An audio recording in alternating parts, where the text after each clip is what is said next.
ওয়ানাদা মুনাদিন, একজন আহ্বানকারী এই বলে রমাদানের প্রতিটি দিন আহ্বান করতে থাকে, ইয়া বাগিয়াল খাইর আকবিল, ওহে কল্যাণকামী, ওহে মঙ্গলকামী, তুমি অগ্রসর হও, তুমি আল্লাহর পথে নিজেকে সামিল করো, আল্লাহর দাসত্ব গোলামিতে কোনো রকমের অবহেলা, অনীহা, অলসতা তুমি প্রদর্শন করবে না। ওয়া বাগিয়া শার আকসির, ওহে মন্দকামী, ওহে পাপিষ্ঠ, ওহে পাপাচারী, ওহে সীমালঙ্ঘনকারী, ওহে আল্লাহদ্রোহী, তুমি ক্ষান্ত হও, তুমি ক্ষান্ত হও, তুমি শান্ত হও, তুমি থামো। বাকি 11 মাস অকল্যাণ করেছ, পাপাচার করেছ, সীমালঙ্ঘন করেছ, আল্লাহদ্রোহিতা করেছ, ইবাদতে অলসতা প্রদর্শন করেছ।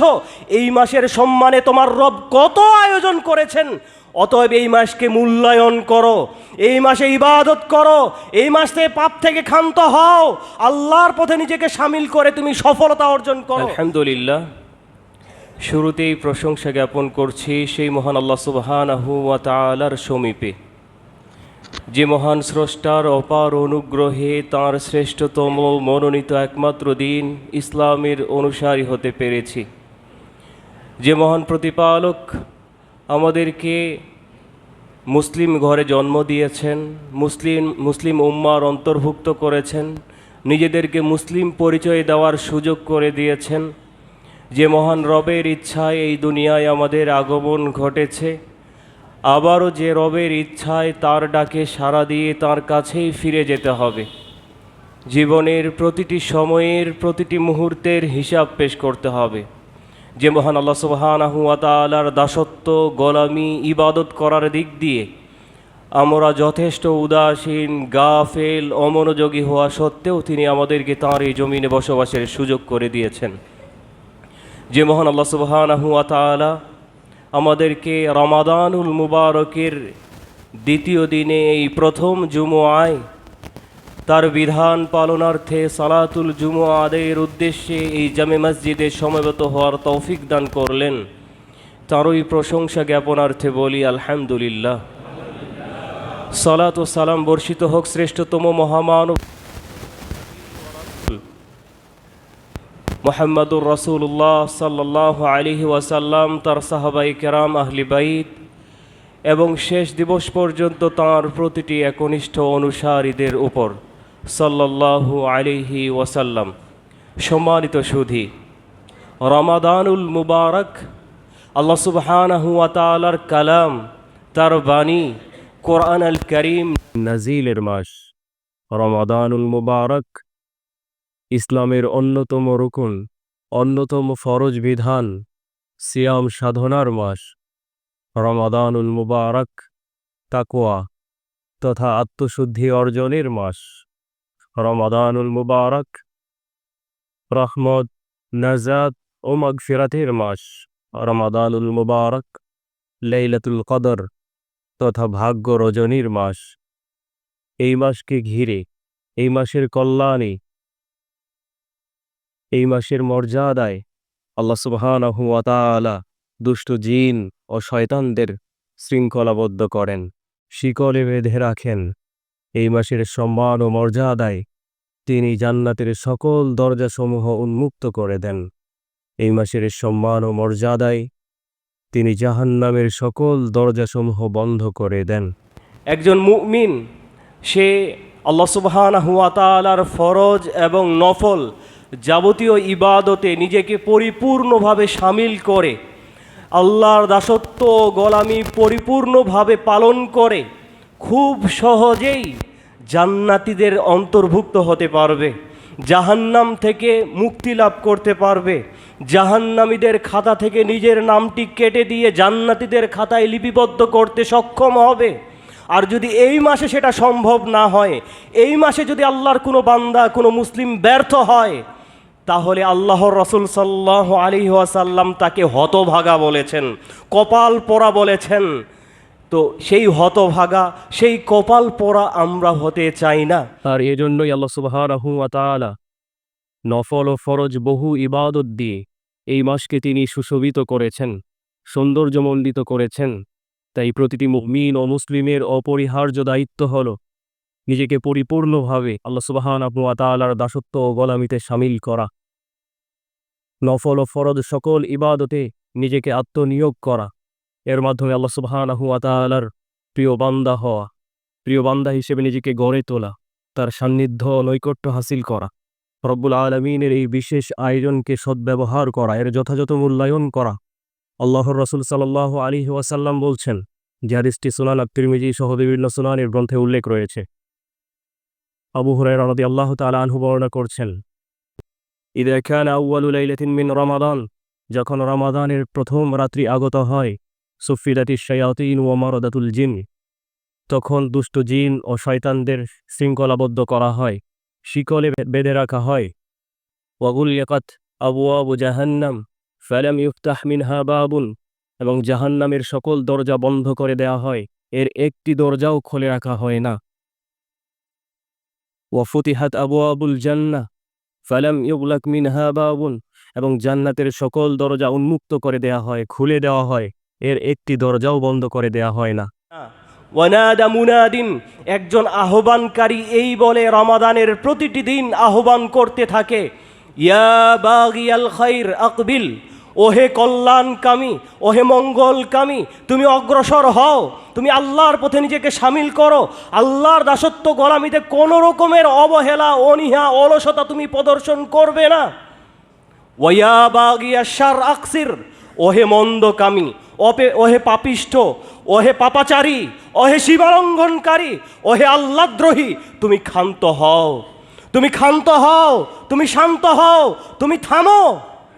বাকি 11 মাস অকল্যাণ করেছ, পাপাচার করেছ, সীমালঙ্ঘন করেছ, আল্লাহদ্রোহিতা করেছ, ইবাদতে অলসতা প্রদর্শন করেছ।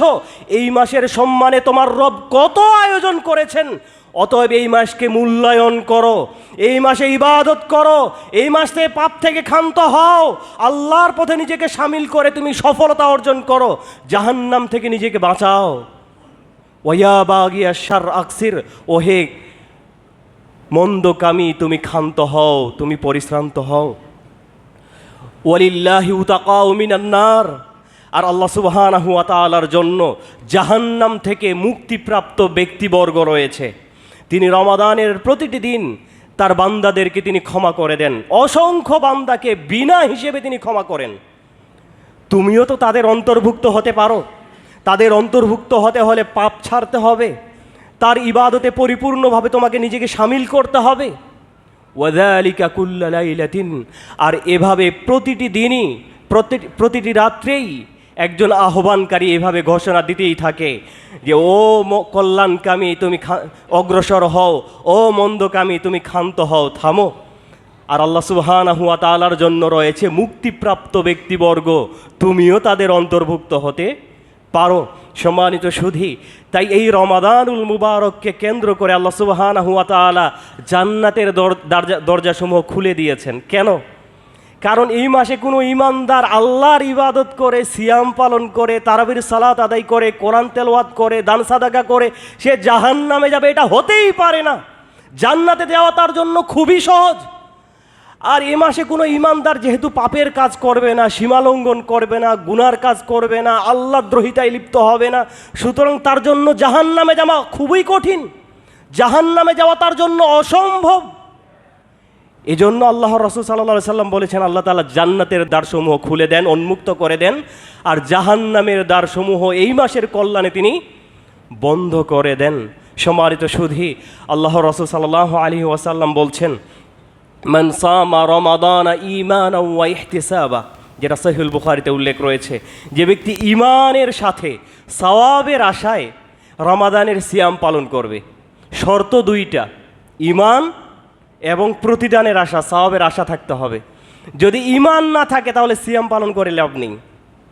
যে ব্যক্তি ঈমানের সাথে সওয়াবের আশায় রমাদানের সিয়াম পালন করবে, গুফিরা লাহু মা তাকাদ্দামা মিন যামবি, তার বিগত জীবনের গুনাহকে আল্লাহ তাআলা ক্ষমা করে দেবেন। ওয়ামান কামা রমাদানা ঈমানান ওয়া ইহতিসাবা গুফিরা লাহু মা তাকাদ্দামা মিন যামবি, যে ব্যক্তি রমাদানুল মুবারকে কিয়ামুল লাইল, তাহাজ্জুদের সালাত বা তারাবির সালাত আদায় করবে, আল্লাহ তাআলা তার জীবনের গুনাহ মাফ করে দিবেন। যে ব্যক্তি ঈমানের সাথে সওয়াবের আশায় লাইলাতুল কদরের রজনী ইবাদতের মাধ্যমে অতিবাহিত করবে, আল্লাহ তাআলা তার জীবনের গুনাহকে মাফ করে দিবেন। তাহলে এই ফজিলতগুলো অর্জন করতে হলে শর্ত দুইটি। একটি হচ্ছে ঈমান থাকতে হবে, আর একটি হচ্ছে নেকির আশা থাকতে হবে, আল্লাহ সুবহানাহু ওয়া তাআলার প্রতিদানের কামনা বাসনা চাওয়া থাকতে হবে। এখন ঈমানটা কি?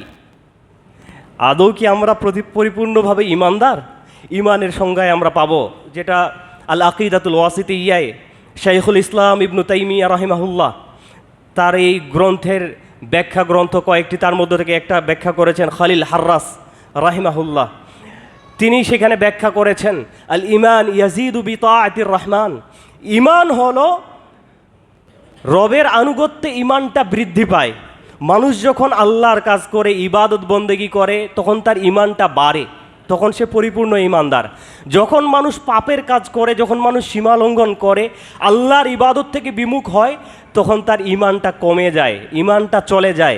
যেমনইভাবে সহিহুল বুখারীতে আমরা পাবো আল্লাহ রাসূল সাল্লাল্লাহু আলাইহি ওয়াসাল্লাম বলছেন লা ইয়াজনি জানি ইয়াজনি ওয়া হুয়া মুমিন ওয়া লা ইয়াসরিকু সারিকু হিনা ইয়াসরিকু ওয়া হুয়া মুমিন।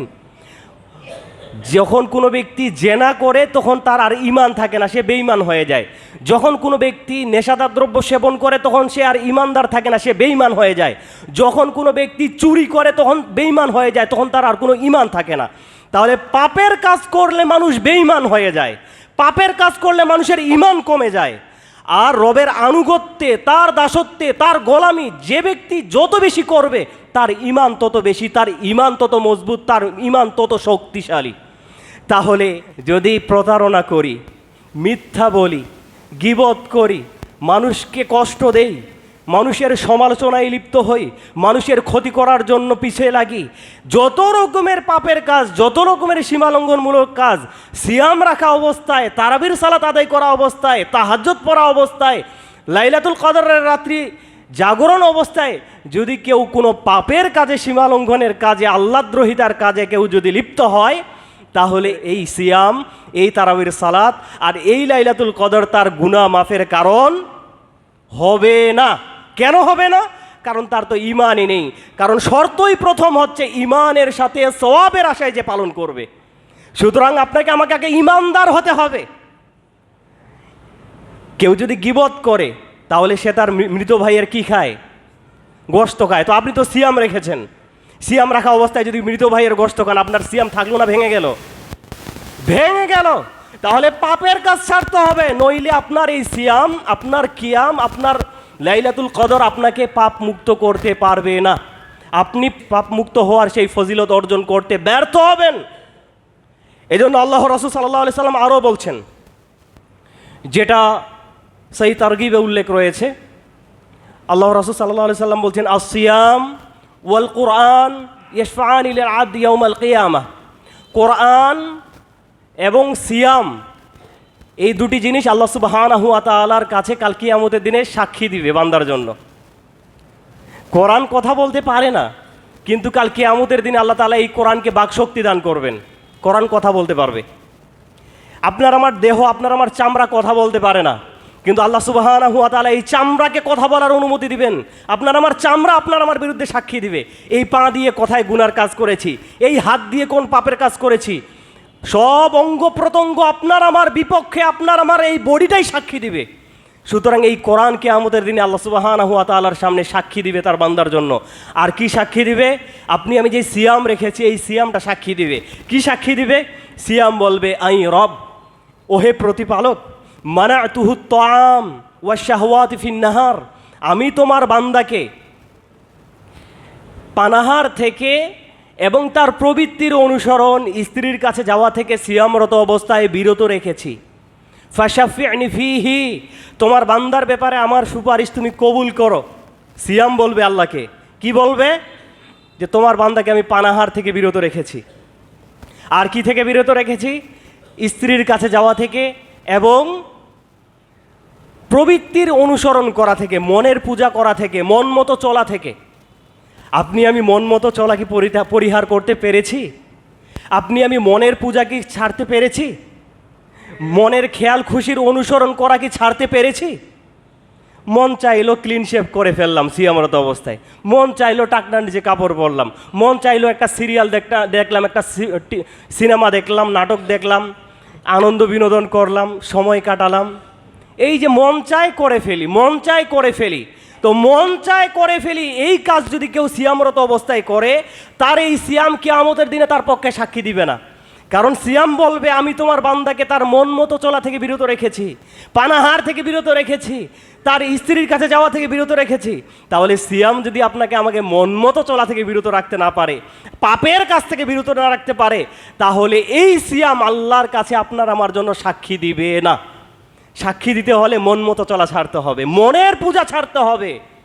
মন চাইলো ইফতারটা করে একটা সিগারেটে টান মেরেই দিলাম, হ্যাঁ, মন চাইলো একটু বাদ্য বাজনা শুনলাম, টাকনার নিচে কাপড় বললাম, ঝগড়া করলাম, এই করলাম সেই করলাম, চলবে না। মনটাকে কন্ট্রোল করতে হবে, প্রবৃত্তির অনুসরণ করাই যাবে না। যদি কেউ প্রবৃত্তির অনুসরণ করে, পাপের কাজ করে সিয়ামরত অবস্থায়, তার এই সিয়াম তার জন্য সাক্ষী দিবে না। 2 নাম্বার, কোরআন বলবে আয়া রাব মানাতুহুন নাউম ফিল লাইল, প্রতিপালক আমি তোমার বান্দাকে রাত্রিবেলায় ঘুম থেকে বিরত রেখেছি, তাকে আমি ঘুমাতে দিই নাই। ফাশাফি'নি ফিহি, তোমার বান্দার ব্যাপারে তুমি আমার সুপারিশ কবুল করো। কোরআন বলবে।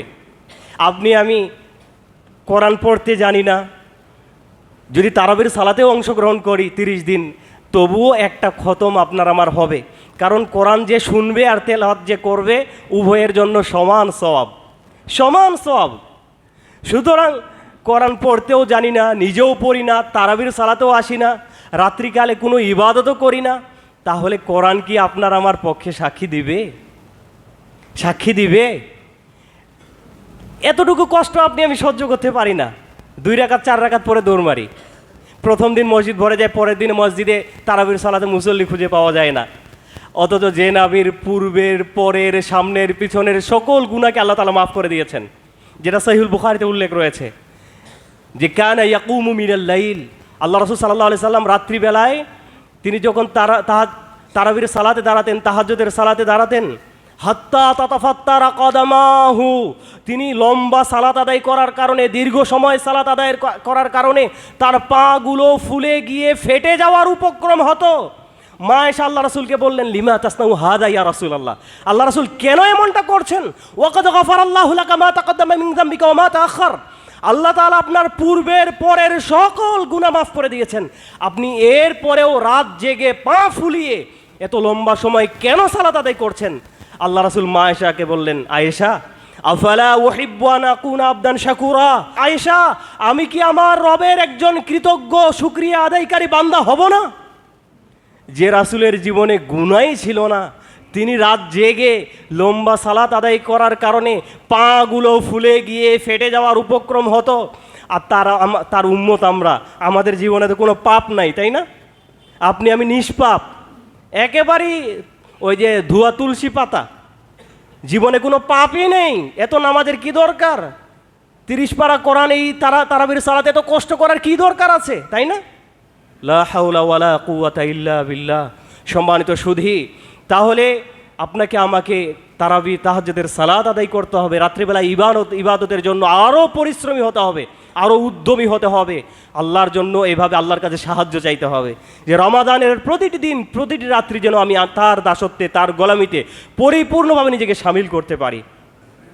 সম্মানিত সুধী, আল্লাহ রাসূল সাল্লাল্লাহু আলাইহি ওয়াসাল্লাম আরও বলছেন, তিনি আরও বলছেন, আমরা জানি যে রমাদানি সিয়াম রাখা এটা আমাদের উপরে ফরজ একটি বিধান। যে ব্যক্তি একটি সিয়াম রাখবে, যেটা সহিহুল বুখারীতে উল্লেখ রয়েছে, মান সামা ইয়াওমান ফি সাবিলিল্লাহ বা'দাল্লাহু ওয়াজহাহু আনিন নারি 70 খরিফা, যে ব্যক্তি আল্লাহর জন্য একটি রোজা রাখবে, একটি সিয়াম রাখবে, আল্লাহ তাআলা জাহান্নাম থেকে তার চেহারাটাকে 70 বছরের দূরত্বে রাখবেন, একটি রোজা যে রাখবে। আবার অন্য হাদিসে রয়েছে, যেটা সুনানের কিতাবে উল্লেখ রয়েছে, যে ব্যক্তি আল্লাহর জন্য একটি রোজা রাখবে, জাআলাল্লাহু বাইনাহু ওয়া বাইনান নারি খান্দাকা কামা বাইনাস সামাই ওয়াল আরদ, আল্লাহ সুবহানাহু ওয়া তাআলা যে ব্যক্তি একটি সিয়াম রাখবে, তার মাঝে এবং জাহান্নামের মাঝে এমন একটি পরিখা খনন করবেন, এমন একটি খন্দক তৈরি করবেন, যেই খন্দকের গভীরতা কতটুকু? আসমান এবং জমিনের সমান। অন্য একটি হাদিসে রয়েছে, যে ব্যক্তি আল্লাহর জন্য একটি সিয়াম পালন করবে, আল্লাহ সুবহানাহু ওয়া তাআলা তার থেকে জাহান্নামকে 100 বছরের দূরত্বে রাখবেন। 3টি হাদিস, 70 বছরের দূরত্বে, 100 বছরের দূরত্বে, অথবা তার মাঝে এবং জাহান্নামের মাঝে এমন একটি খন্দক পরীক্ষা খনন করবেন যেটার গভীরতা আসমান এবং জমিনের সমান। তাহলে একটি সিয়াম পালন করলে এত ফজিলত। এখন আপনি আমি যদি আপনাকে আমি হাদিস শুনাই, যে হাদিসটা নাসিরুদ্দিন আলবানী রাহিমাহুল্লাহ সহি বলেছেন, সিলসিলায় সহিহ হাদিসটি উল্লেখ রয়েছে। আল্লাহ রাসূল সাল্লাল্লাহু আলাইহি সাল্লাম বলছেন, আমি ঘুমন্ত ছিলাম, দুজন ব্যক্তি এসে আমার বাহু ধরে আমাকে তুললো, এরপরে বলল চলো। কোথায়? একটি পাহাড়ের সামনে।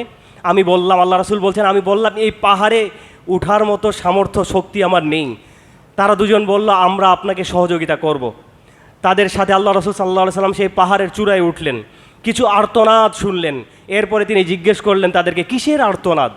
তারা উত্তর দিল যে এটা জাহান্নামীদের আর্তনাদ। এরপরে বললেন, আবার চলেন।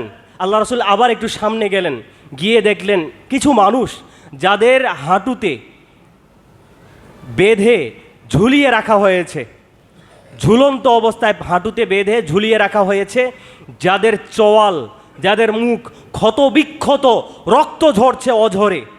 আল্লাহ রাসূল সাল্লাল্লাহু আলাইহি সাল্লাম জিজ্ঞেস করলেন, এরা কারা? উত্তর দেওয়া হলো, এরা হচ্ছে তারা যারা সময় হওয়ার আগেই ইফতার করে ফেলতো, খেয়ে ফেলতো। তাহলে যারা সিয়াম রেখে পুরোপুরি রাখতে পারতো না, ভেঙে দিত, তাদের শাস্তি যদি হয় এটা, যারা সিয়াম রাখেই না, সিয়ামে গুরুত্বই দেয় না, সিয়াম রাখলে যাদের কষ্ট হয়, তাদের শাস্তি আরও কত ভয়ানক, আরও কত কঠিন হতে পারে। সিয়াম ভেঙে দিলে যদি এই শাস্তি হয় যে পা বেঁধে ঝুলিয়ে রাখা হয় আর চোয়ালে ক্ষত বিক্ষত রক্ত ঝরে, এটা যদি হয় সিয়াম ভেঙে ফেলার শাস্তি, তাহলে যারা সিয়াম রাখে না তাদের কত ভয়ঙ্কর শাস্তি তাদের জন্য প্রস্তুত রাখা হয়েছে।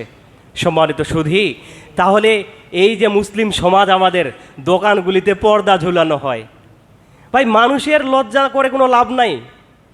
লজ্জা করতে হলে আল্লাহকে লজ্জা করতে হবে, লজ্জা করতে হলে, ভয় পেতে হলে আল্লাহকেই ভয় পেতে হবে। আল্লাহ তো দেখছেন, আপনি যেখানেই যান আল্লাহ সুবহানাহু ওয়া তাআলার চোখকে ফাঁকি দিতে আপনি পারবেন না। আল্লাহ সুবহানাহু ওয়া তাআলার দৃষ্টির বাইরে আপনি কোথাও যেতে পারবেন না। তার জমিনেই, তার আসমানের নিচেই আপনাকে থাকতে হবে। সম্মানিত সুধী, তাহলে রমাদানের একটি সিয়ামও ছেড়ে দেওয়ার কোনো সুযোগ নেই। অসুস্থ মানুষ বা ভয় পান যে ছোট থেকে অভ্যস্ত না, প্রথম কথা হচ্ছে যে সমস্ত কারণে সিয়াম যাদের উপরে ফরজ নয়, যারা অসুস্থ তাদের উপরে ফরজ নয়, যারা অপ্রাপ্তবয়স্ক তাদের উপরে ফরজ নয়, যারা মুসাফির তাদের উপরে ফরজ নয়, তারা পরবর্তীতে আদায় করবে। যে সমস্ত মায়েরা সন্তানদেরকে দুধ পান করান, বাচ্চার যেন ক্ষতি না হয় এজন্য তাদের উপরেও ফরজ নয়, তারা পরবর্তীতে আদায় করবে। আর যারা এমন অসুস্থ আর ভবিষ্যতেও পালন করতে পারবে না, তারা প্রতিটি সিয়ামের বদৌলতে কি করবে? একজন মিসকিনকে খাইয়ে দিবে, 510 গ্রাম খাবার দিবে প্রতিটি সিয়ামের বিনিময়ে। এটাকে বলা হয় ফিদিয়া। এরা সিয়াম ভাঙতে পারবে। তাহলে রাস্তাঘাটে পর্দা দেওয়ার দরকার নাই। যে সমস্ত মায়েরা দুধ পান করায় তারা খাবে দোকান থেকে, যারা বৃদ্ধ, এমন বৃদ্ধ ভালো হওয়ার আশঙ্কা নেই, তারা খাবে দোকান থেকে, প্রকাশ্যে খাবে, ইসলাম অনুমতি দিয়েছে এজন্যই খাবে। যারা মুসাফির, অন্য এলাকা থেকে সফর করে এসেছে, কষ্টে আছে, তারা দোকানে প্রকাশ্যে খাবে, গোপনের কোনো কিছু নেই। কিন্তু পর্দা দেওয়া হয়েছে কাদের জন্য? তাদের জন্য। পর্দা দেওয়া হয়েছে আপনার আমার মতো মুসলমানদের জন্য, যাদের উপরে সিয়াম ফরজ। লজ্জা লাগে। সম্মানিত সুধী, এই জন্য আল্লাহ রাসূল সাল্লাল্লাহু আলাইহি সাল্লাম বলছেন, যেটা সহিহ তারগিবে উল্লেখ রয়েছে, যে ব্যক্তি আল্লাহর জন্য সিয়াম পালন করলো, ফাখুতিমা লাহা বিহা, আর এই সিয়ামের মাধ্যমে তার জীবনের সমাপ্তি ঘটলো। মানে সিয়াম রাখছেন, রোজা অবস্থায় আপনি মারা গেলেন, আল্লাহ রাসূল সাল্লাল্লাহু আলাইহি সাল্লাম বলছেন দাখালা বিহাল জান্নাহ, সে ব্যক্তি জান্নাতে প্রবেশ করবে। রোজা রেখে যদি আপনি মরেও যান, আপনি জান্নাতে চলে যাবেন। তাহলে ভয়ের কি আছে? এই দুনিয়া তো আজকে কালকে আপনাকে আমাকে ছাড়তেই হবে। সুতরাং সেই দুনিয়া ত্যাগ করাটা যেন আপনার আমার কল্যাণকর হয়, আপনার আমার জন্য সুন্দর হয়, আপনার আমার জন্য যেন সম্মানজনক হয়, রবের কাছে যেন ক্ষমা, রহমত, নাজাত, মাগফিরাতের কারণ হয়, পরকালীন সফলতার কারণ যেন হয়, এমন মৃত্যুই আপনাকে আমাকে আল্লাহর কাছে চাইতে হবে। আল্লাহ সুবহানাহু ওয়া তাআলা আপনাকে আমাকে সকলকেই রমাদানের পরিপূর্ণ বিধিবিধানগুলো মেনে চলার তৌফিক দান করুন। অন্য কারণে যদি কেউ সিয়াম নষ্ট করে থাকে, তাহলে সে তাওবা করে এই সিয়ামটাই আদায় করবে পরবর্তীতে, যেটা বিন বাজ রাহিমাহুল্লাহ তার ফতোয়ায় উল্লেখ করেছেন। কিন্তু স্ত্রীর কাছে যাওয়ার কারণে যদি কেউ সিয়াম নষ্ট করে, তাকে জরিমানা দিতে হবে। প্রথম জরিমানা দাসমুক্ত করতে হবে, যেটা আমাদের সমাজে নেই। দ্বিতীয়, একাধারে 60টি সিয়াম রাখতে হবে। 3 নাম্বার যদি এটা না হয়, তাহলে সে 60 জন মিসকিনকে পেট পুরে খাওয়াবে। আর এছাড়া স্ত্রীর কাছে যাওয়া এই কারণ ছাড়া অন্য কারণে যদি কেউ ইচ্ছাকৃতভাবে সিয়াম ভঙ্গ করে, সে আল্লাহর কাছে লজ্জিত হয়ে অনুতপ্ত হয়ে আল্লাহর কাছে ক্ষমা চাইবে এবং এই সিয়ামটা রমাদানের পরে আদায় করে দিবে। আল্লাহ তাআলা আপনাকে আমাকে সকলকে এই রমাদানের এই ফরজ সিয়াম আপনাকে আমাকে পালন করার তৌফিক দান করুন, এবং সকল পাপাচার থেকে মুক্ত হয়ে মন মতো চলা থেকে বিরত থেকে যেন আমরা এই সিয়ামটা রাখতে পারি পরিপূর্ণ ঈমানের সাথে, সওয়াবের আশায়, প্রবৃত্তির অনুসরণ না করে। তাহলে এই সিয়াম আপনার আমার জন্য কিয়ামতের দিনে আল্লাহর কাছে সুপারিশ করবে এবং আপনার আমার গুনাহ মাফের কারণ হবে। আল্লাহ তাআলা আপনাকে আমাকে সকলকে এই কল্যাণের পথে কবুল করুন। আল্লাহুম্মা আমিন। আকুল কাউলি হাযা আস্তাগফিরুল্লাহ লি ওয়া লাকুম ওয়া লিসাইরিল মুসলিমিন। সম্মানিত সুধী, আমরা রমাদানের ফজিলত এবং সিয়াম সংক্রান্ত আপনাদের সম্মুখে কিছু আলোচনা পেশ করেছি। আলোচনা আমরা অনেক শুনি, অনেক জানি, অনেক বুঝি, কিন্তু আমাদের মাঝে ঘাটতি শুধু আমলের। আমরা সেটা নিজে মানি না। হেলায় খেলায় মসজিদে শুনে বাসা পর্যন্ত যেতে যেতে এগুলো ভুলে যাই। তারপরও আল্লাহর কাছে দোয়া করি আল্লাহ তাআলা এই রমাদানে যেন আমাদেরকে হেদায়েত করেন, যেন আমরা তার ইবাদত, দাসত্ব, গোলামি যেন মৃত্যু পর্যন্ত করতে পারি। ইসলামের পথে, হেদায়েতের পথে, ঈমানের পথে যেন অবিচল, অটল, অনড় থাকতে পারি। আল্লাহ তাআলা আমাদেরকে সকলকে সেই তৌফিক দান করুন। এবং আজকে ছোট্ট একটা হাদিস বলেই শেষ করে দেব ইনশাআল্লাহ। আগে একটা উদাহরণ দেই। আজকে যদি আমি বলি যে ফজরের পরে আপনাদেরকে একটা করে টিকিট দেওয়া হবে উমরার, সেই টিকিট নেওয়ার জন্য কেউ কি বাকি থাকবে, অবশিষ্ট থাকবে? ফ্রি যারাই আসবে প্রত্যেকেই পাবে, কোনো কমতি নেই। তাহলে কেউ কি ফজরের জামাতে মসজিদে আসতে অনীহা প্রদর্শন করবে? করবে না। এখন আমি হাদিসটা বলি। সবাই তো এই রমাদানের অন্যতম একটি গুরুত্বপূর্ণ নফল ইবাদত হচ্ছে উমরা করা, যাদের সামর্থ্য আছে। আমরা তো সবাই সামর্থ্যবান না। আর ইসলাম তো শুধু ধনীদেরকে ফেসিলিটি দিবে, দরিদ্রদেরকে ঠকাবে, ইসলাম এমনটাও না। এজন্য আল্লাহ রাসূল সাল্লাল্লাহু আলাইহি সাল্লাম ধনী গরিব সবার জন্য সুন্দর বিধান তিনি আল্লাহর পক্ষ থেকে আমাদেরকে জানিয়েছেন। আল্লাহ রাসূল সাল্লাল্লাহু আলাইহি সাল্লাম বলছেন, যেটা নাসিরউদ্দিন আলবানী রাহিমাহুল্লাহ সহি বলেছেন, সহি হাদিস। আল্লাহ রাসূল বলছেন, যে ব্যক্তি জামাতের সাথে ফজরের সালাত আদায় করলো, মান সাল্লা সুবহা ফি জামাআতিন, এরপরে তার স্থানে বসেই জিকির আজকার করবে, তাসবিহ তাহলিল করবে, কোরআন তেলাওয়াত করবে, জিকির আজকার করবে, দোয়া দুরূদ পড়বে। কতক্ষণ পর্যন্ত? সূর্য উদিত হওয়ার, বেলা উঠার আগ পর্যন্ত। কারোর সাথে কথাও বলবে না, তার স্থানও ত্যাগ করবে না। সালাম ফিরিয়ে তার স্থানে বসে তাসবিহ তাহলিল করবে বেলা উঠার আগ পর্যন্ত। কারোর সাথে কথাও বলবে না, স্থানও ত্যাগ করবে না, তার স্থানে বসেই করবে। এরপরে বেলা উঠার পরে 2 রাকাত সালাত আদায় করে বেরিয়ে যাবে। আল্লাহ রাসূল বলছেন, কানাত লাহু, তার প্রতিদান হলো কাআজরি হাজ্জাতিন ওয়া উমরাতিন, তার প্রতিদান হলো পরিপূর্ণ একটি হজ এবং একটি উমরার সওয়াব। আপনার আমার মতো ইমানদার তো একটু মনে দুর্বলতা থাকতে পারে যে বাস্তবে গিয়ে হজ উমরা করব, ওইটার ফজিলত আবার এটার সমান হতে পারে নাকি? আপনার আমার দুর্বল ইমানদারের মতো মানুষদেরকে বোঝানোর জন্য আল্লাহ রাসূল 3 বার বললেন, তাম্মাতিন তাম্মাতিন তাম্মাতিন, জেনে রাখো পরিপূর্ণ হজ ও উমরার সওয়াব, পরিপূর্ণ হজ ও উমরার সওয়াব, পরিপূর্ণ হজ ও উমরার সওয়াব। আমি বলবো প্রিয় মুসলিম ভাই, পরিপূর্ণ হজ উমরা, টাকা খরচ করে হজ উমরা করতে গিয়ে কবুল হবে কিনা কোনো নিশ্চয়তা নেই, কিন্তু আপনি আমি ফজরের জামাত আদায় করে যদি এই ইবাদতটা করতে পারি, ইনশাআল্লাহ প্রত্যেকেই ফরজ হজ এবং উমরার সওয়াব পাবো ইনশাআল্লাহ। সুতরাং প্রতিদিন না হলেও মাঝে মাঝে, জুমার দিনে, সপ্তাহে একদিন আপনি আমি করার চেষ্টা করব বিনা পয়সায় হজ উমরা, যেটা সহি বিশুদ্ধ সূত্রে বর্ণিত। আল্লাহ তাআলা আপনাকে আমাকে সকল প্রকারের আমলের সমাবেশ ঘটিয়ে এই রমাদানুল মোবারক সুন্দরভাবে অতিবাহিত করার তৌফিক দান করুন, যেন জাহান্নামীদের খাতা থেকে নিজের নামটা কেটে দিয়ে জান্নাতীদের খাতায় এই রমাদানে আমরা আমাদের নামটা লিপিবদ্ধ করতে পারি। ঈমান নিয়ে, ইসলাম নিয়ে, যে আমল নিয়ে যেন আমরা শেষ নিঃশ্বাস ত্যাগ করতে পারি। আল্লাহ তাআলা আমাদের সকলকে সেই তৌফিক দান করুন। আল্লাহুম্মা আমিন।